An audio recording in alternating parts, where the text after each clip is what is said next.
Talk. I am your host, MISHUMA SABA, M.SABA, and this is our Cultural Variety Podcast. Stay tuned.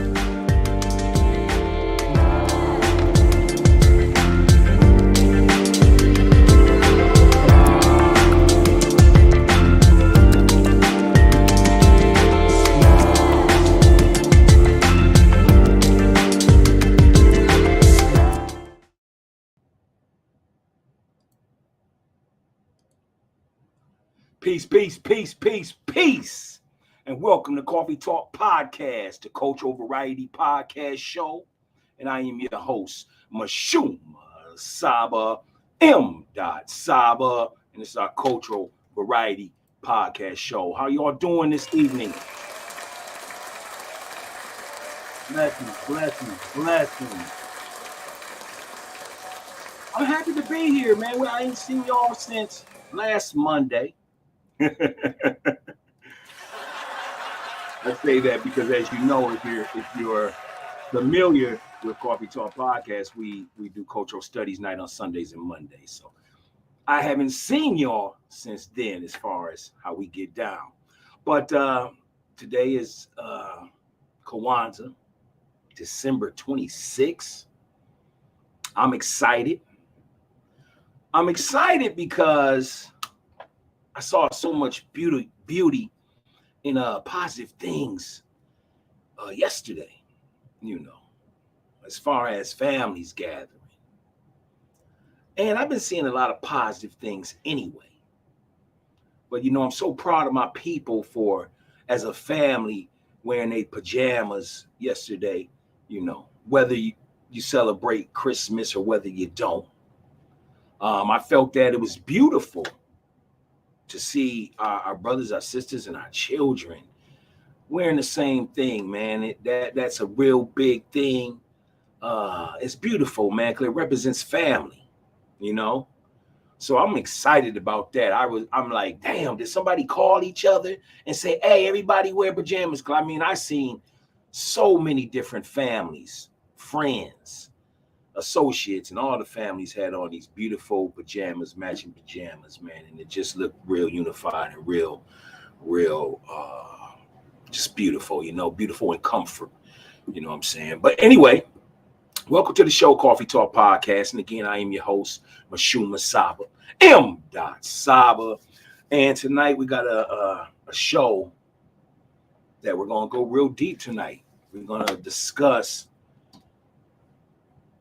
a small chapter, probably about 15 minutes of your time. But we're going to discuss the early American concubine and prostitute, the MAMMY and JEZEBEL, and how that came into origin, and how this sexual interruption began to occur. And what I mean by sexual interruption is, first one, us taking on a lie when it comes to relationships. Also, the abuse that women took at the beginning of time based on some lies. I want to go further into it, but I'm rather at the story give you more detail. This is a good chapter. It's not even a long chapter, as I stated, but this is from a book that is titled We Want for Our Sisters What We Want for Ourselves by author Patricia DIXON. Definitely support that author in this book.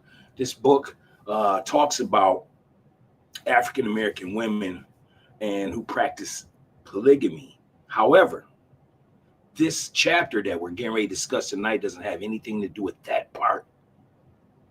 It has to deal with, again, how the origins came about of being a concubine or a prostitute, a mammy or a Jezebel or high yellow. I say those words because each one of those words is going to be depicted in the chapter that we're getting ready to read. So again, bear with us. Again, this is our cultural studies night. And, this is what we do. This is what we do. We are intellectual 2000 and beyond reading Rainbow. And that's who inspired us. Peace to LeVar Burton. Definitely. But before we get into that, 'cause I know I'm just rumbling, and that's because I missed y'all. How are you doing today? How are you doing today? How's your pocket? Safe? Make it through. You see how people spend a lot of money on Christmas, Did y'all make it? All right, that's all I care about, man. If you made it, don't spend all your money trying to please people with gifts, and then they don't even appreciate the gifts, man. Give love. Love. Definitely. If you don't want to go spend a lot of money and that little kid don't even appreciate it. No, I'm just joking. All right. So anyway, man, tune in, man. Leave a note. Leave a comment. Hit the share button. Definitely subscribe. I'd love to hear from y'all tonight. But we're going to go ahead and jump right into the show. Now, if this is your first time tuning into the show, we never start the show without giving it some wise words. So we're definitely going to give the wise words tonight. And this is from a sister. She was a Black Catholic religious teacher, musician, scholar. And these are her wise words tonight. Her name is Miss Thea Bowman. Miss Thea Bowman. And these are her wise words. I think the difference between me and some people is that I'm content to do my little bit. Sometimes people think they have to do big things in order to make change. But if each one would light a candle, we have a tremendous light. We would have a tremendous light. This is scholar Thea Bowman. She's one of our great ancestors, and this is her wise words for tonight here on Coffee Talk Podcast.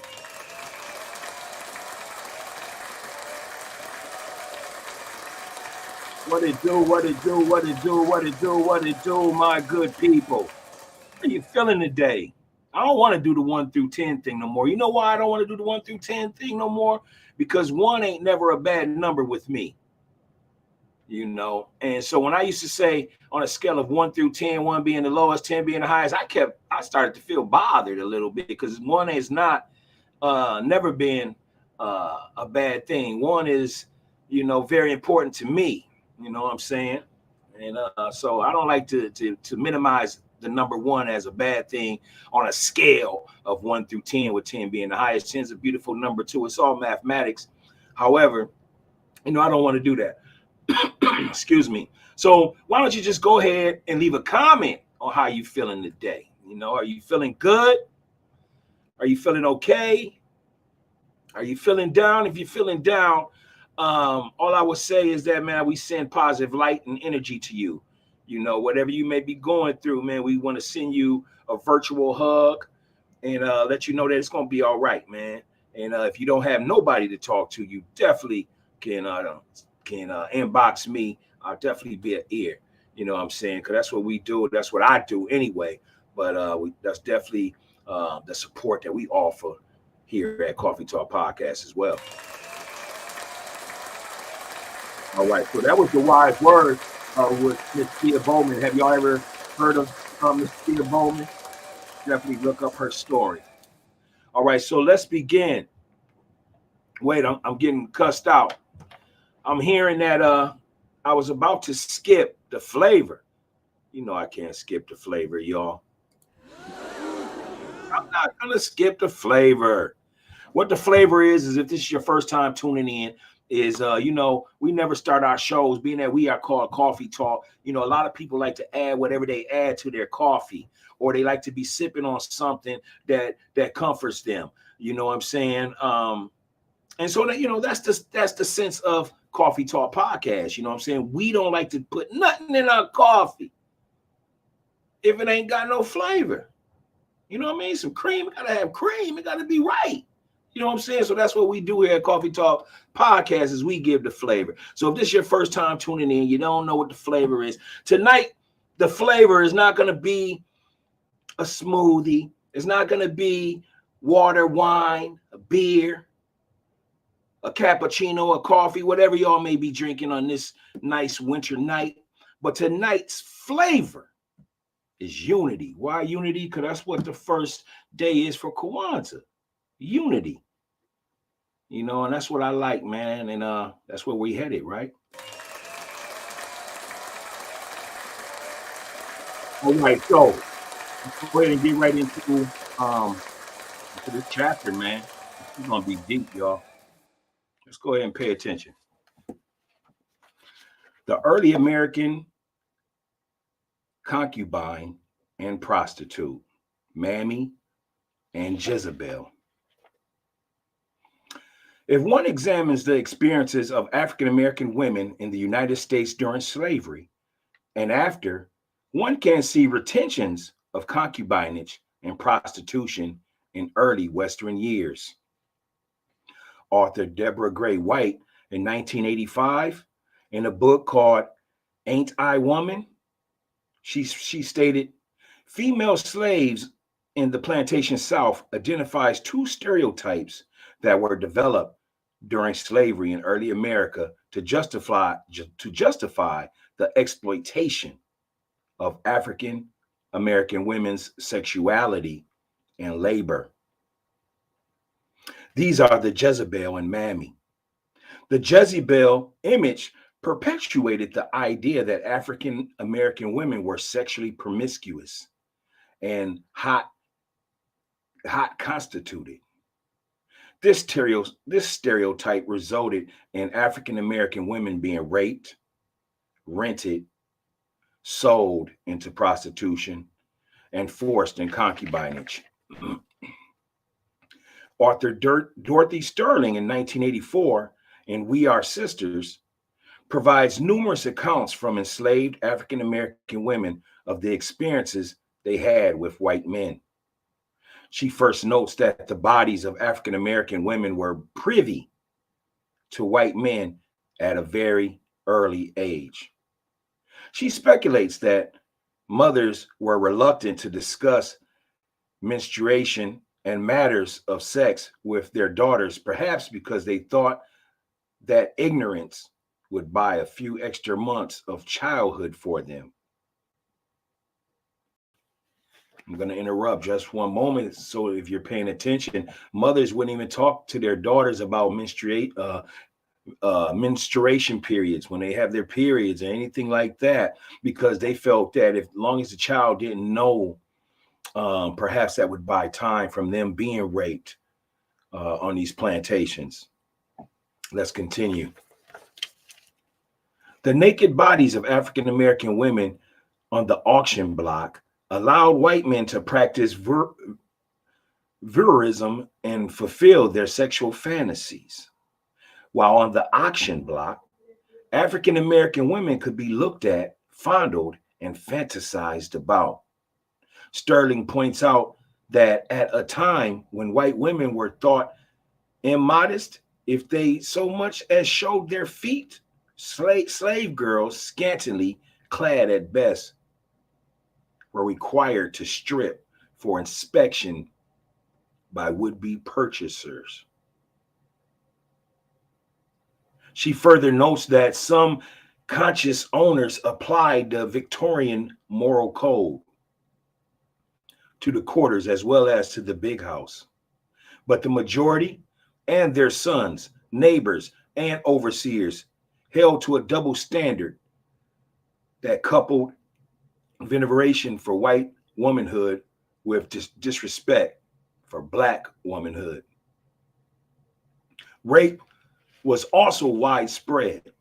Sterling indicates that rape on black was not a crime under slave law. Even today, many scholarly historians of slavery do not mention the word. If they resisted, some women were subjective to sadistic cruelties.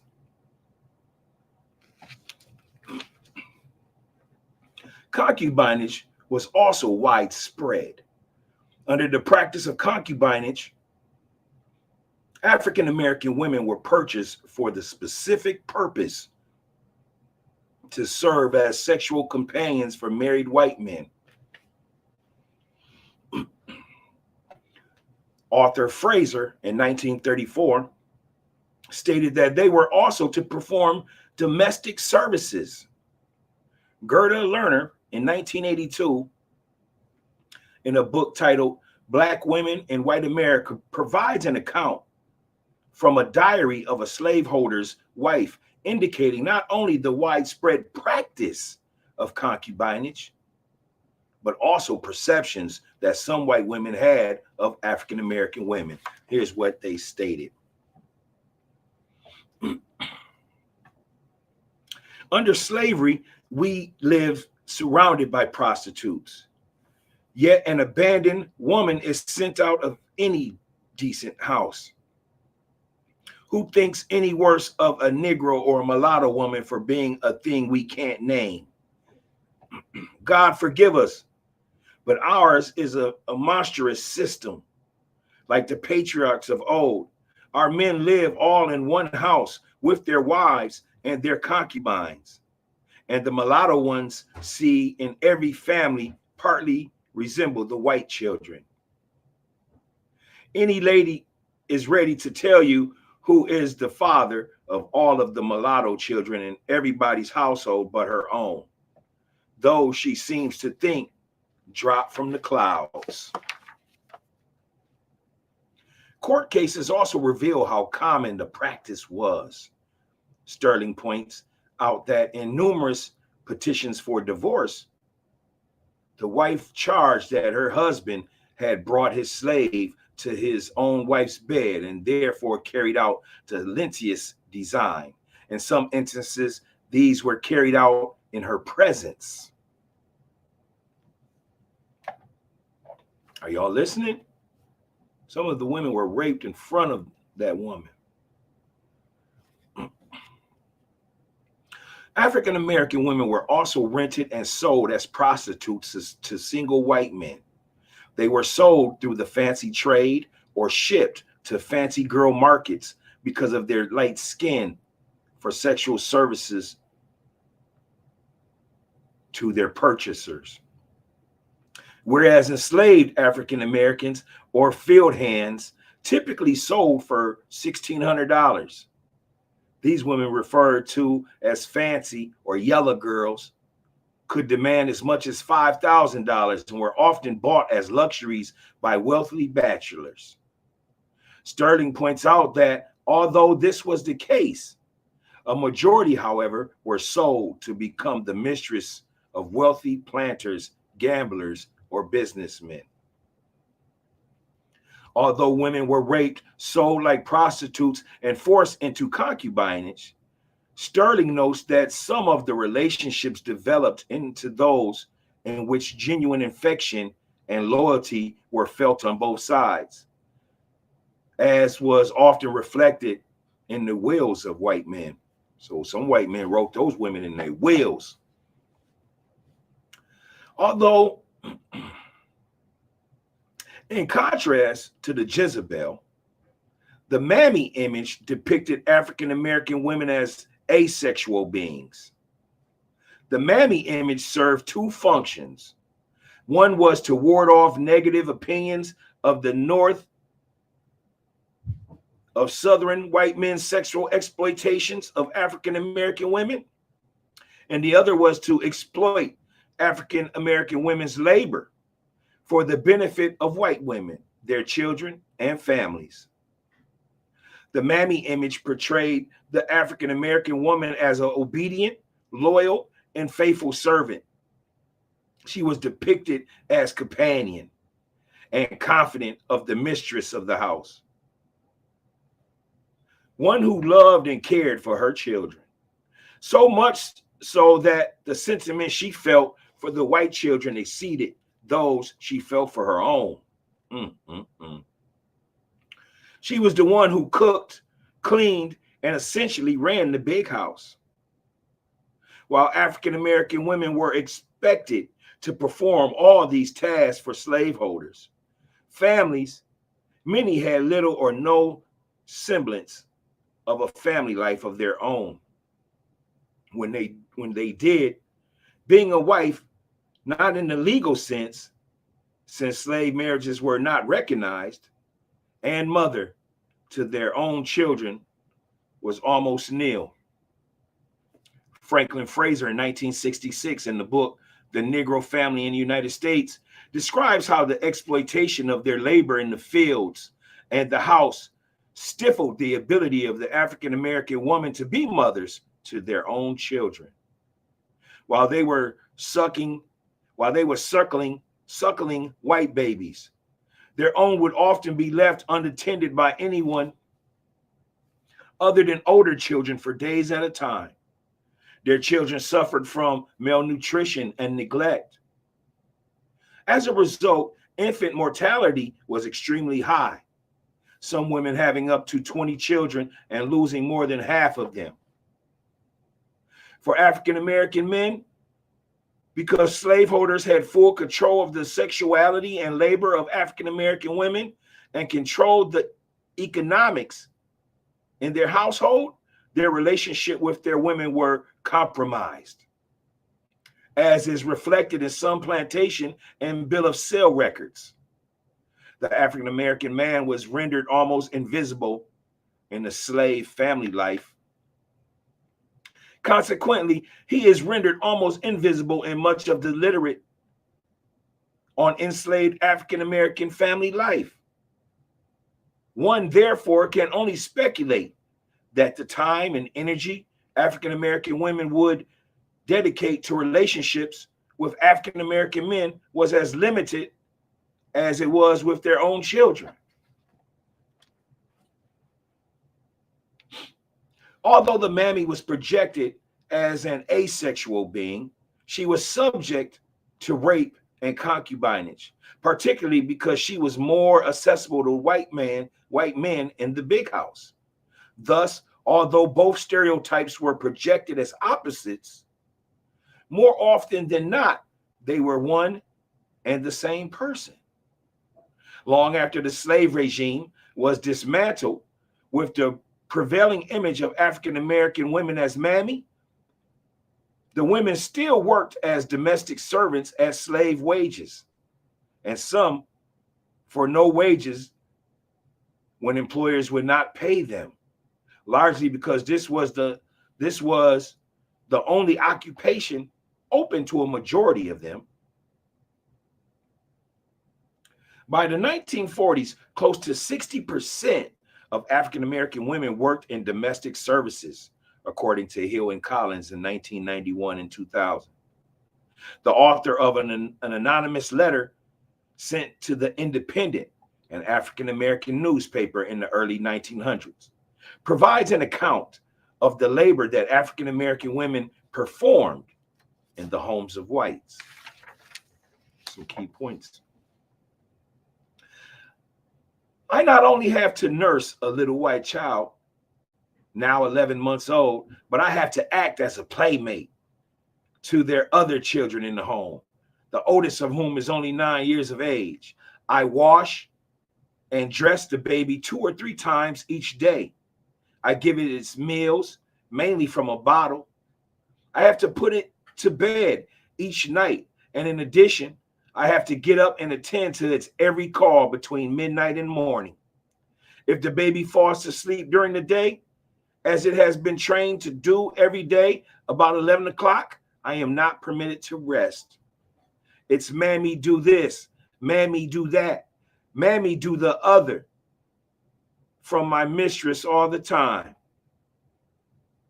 In the meantime, as many African-American women here, 3 children were being neglected. She was able to see them only once in 2 weeks on Sunday afternoons. In addition, her children also provided domestic services such as doing laundry and nursing for white families. While working in this capacity, African American women were also, among other things, companions to the wife of the house. The image of Jezebel also persisted after slavery. African American women continued to be sexually exploited by white men. And just as during slavery, many were still compelled to acquiesce to the sexual overtures of white women's husbands. In some cases, white women preferred their husbands to have an African American woman as a concubine because of their inferior status. They perceived them as less of a threat than another white woman, whom they saw as competitors. Lerner reports an anonymous letter submitted in 1912 to the Independent entitled, "We Are Little More Than Slaves," wherein an African-American woman describes how she was dismissed from her job because she refused to let the madam's husband kiss her. This woman explained that because of the manner in which she began kissing, This woman explained that because of the manner in which he began kissing her, as if it were part of the job, he must have been accustomed to this form with his other servants. When her husband confronted him, he was cursed, slapped, arrested, and subsequently fined $25. Below is a partial account from the letter. Here's the letter. I believe nearly all white men take and expect to take undue liberties with their female servants. Not only the fathers, but in many cases the sons also. Those servants who rebel against each familiarity must either leave or expect a mighty hard time if they stay. By comparison, those who tamely submit to these improper relations live in a clover. They always have a little spending change, wear better clothes, and are able to get off from work at least once a week, sometimes oftener. And yes, that's how they wrote it, oftener. The moral debasement is not at all times unknown to the white woman in these homes. I know of more than one colored woman who was openly important by white women to become the mistress of their white husbands on the grounds that they, the white wives, were afraid that if their husbands did not associate with a colored woman, they would certainly do so with outside white women. And the white wives, for reasons which ought to be perfectly obvious, preferred to have their husbands do wrong with colored women in order to keep their husbands straight. Wow, y'all. So a white woman would rather have had her husband with a black woman because she could deal with that instead of seeing her husband with another white woman.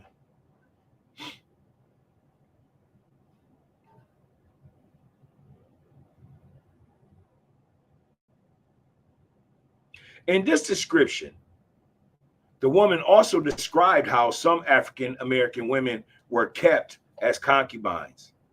And again, I know at least 50 places in my small town where white men are positively raising two families. A white family in the big house in front and a colored family in the little house in the backyard. In most cases, to be sure, the colored women involved are the cooks or the chambermaids or the seamstress. But it cannot be true that their real connection with the white men of the families is unknown to the white woman of the families. Overall, African American women's relations with white men during slavery were very similar to concubines and prostitutes in early Mesopotamia and in Greece and Rome. After slavery, African American women still provided domestic services and were an and were in some instances forced to engage in sexual relations with their employers. Thus, unlike a co-wife whose time, energy, and resources would be used to support her own family, for African American women, theirs was used to support white families. This peculiar form of polygyny has not only been to the disadvantage of African American women, but the African American world. These forms of interactions between the African American woman and white man and woman and their families occurred for close to 3 centuries in a society that proclaims to be monogamous. And the reason why Patricia DIXON ended it like that, because it's a big lie. It's a lie so that you and your family won't become independently strong to build your own economic foundation and economic base, to educate yourselves, to do for self. These people never believed in monogamy at all. They used it, just like they use religion to get you to feel like you're doing something sinful. According to Patricia DIXON Spear, these men was raping women all the time.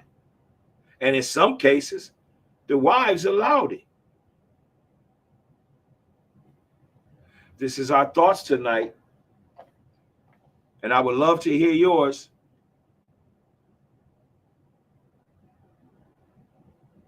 Leave a comment, hit the share button, subscribe.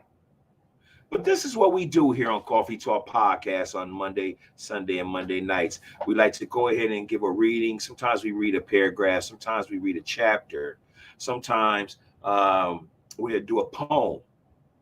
But the essence of our program on Sunday and Mondays nights is to give you our flavor.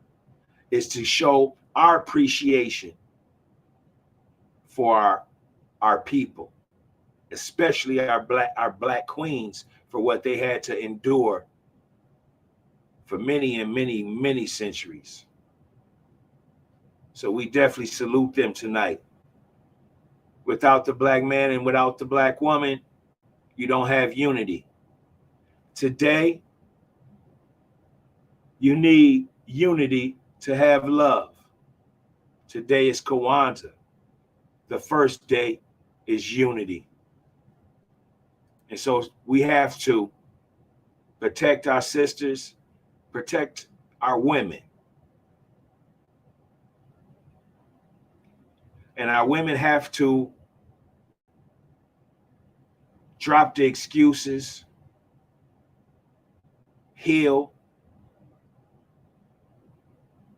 and let's get on to building proper families. Because if we all build healthy families, this is how we strengthen our communities like a chain link.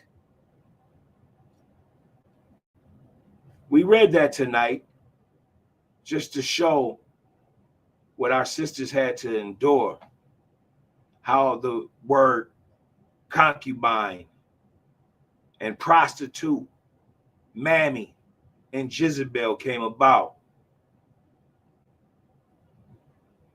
We are going into the new days, y'all. And when it comes to relationships and families and building that foundation, that infrastructure, we have to we have to let go of the European concept or white supremacist concept on how our relationships should be in our village, in our communities. Coffee Talk Podcast is a show for all people. But we definitely love our people. And we can't be better citizens of the world if we don't start waking up from such foolish things that we continue to endure or even share.